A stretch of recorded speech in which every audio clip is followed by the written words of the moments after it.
says is endure and have faith. And so that's going to be needed. So we have faith that Jehovah's Day is going to come and destroy the enemies, and we're enduring because we wish to see that. Thank you. Sister Rachel.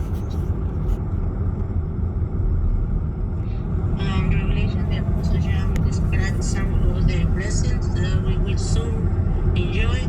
But so among those blessings will be the elimination of God's enemies.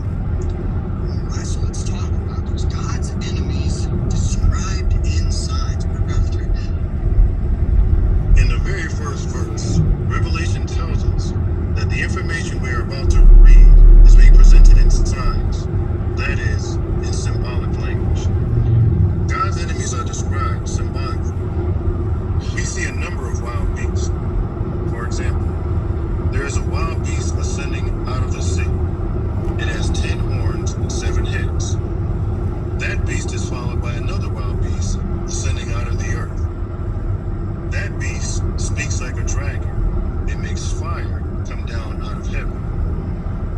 Then we see a different beast, a scarlet-colored wild beast, which is being ridden by a prostitute. These 3 wild beasts represent long-standing enemies of Jehovah God and his kingdom. Therefore, it is important that we identify them. So what are some of the signs portrayed in Revelation we see here? Sister Grant, please. Well, Revelation gives us some signs in a number of wild beasts, a huge dragon, and a prostitute. Quite a cast of characters, right? Sister Bennett, please. And it's also nice that the paragraph emphasizes that these are signs, which is made clear in Revelation 1:1. And a lot of people are so intimidated by the book of Revelation because it's taken so literally, they can't make sense out of it. So it's important to note that these are, all of these wild beasts represent something. Excellent, thank you. Very true. Sister Gomez, please. Along with Sister Bennett's comment, we're understanding that these are signs, and what a blessing we have this watchtower, because so many language groups that did not benefit from the revelation are able to understand this as well and be fortified against these enemies of Jehovah. Excellent. We take that for granted. We have the revelation. A lot of friends didn't get that. Thank you. All right, so we're going to break these down. First, we're going to take 4 huge beasts. Before we learn who these enemies are, we need to understand what the symbolic language means. The key to understanding it is to allow the Bible to explain itself. Many of the symbols found in Revelation are already explained in other books of the Bible. For example, the prophet Daniel had a dream in which 4 huge beasts came out of the sea. Daniel records their significance. These huge beasts represent 4 kings or governments.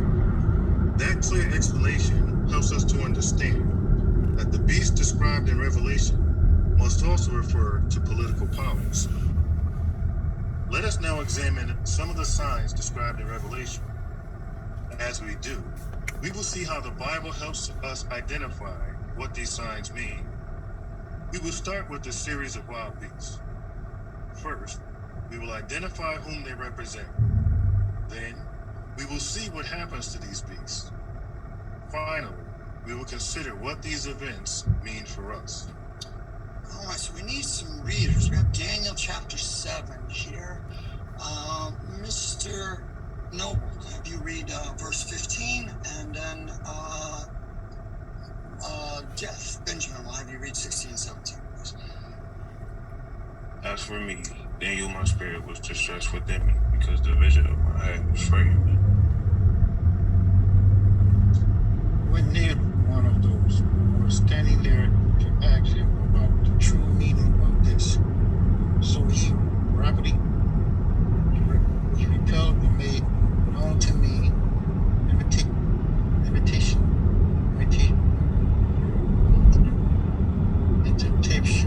of these things. Those huge beasts, 4 in number, were the 4 kings who will stand up from this earth. Thank you. So how does what is stated at Daniel 7:15 through 17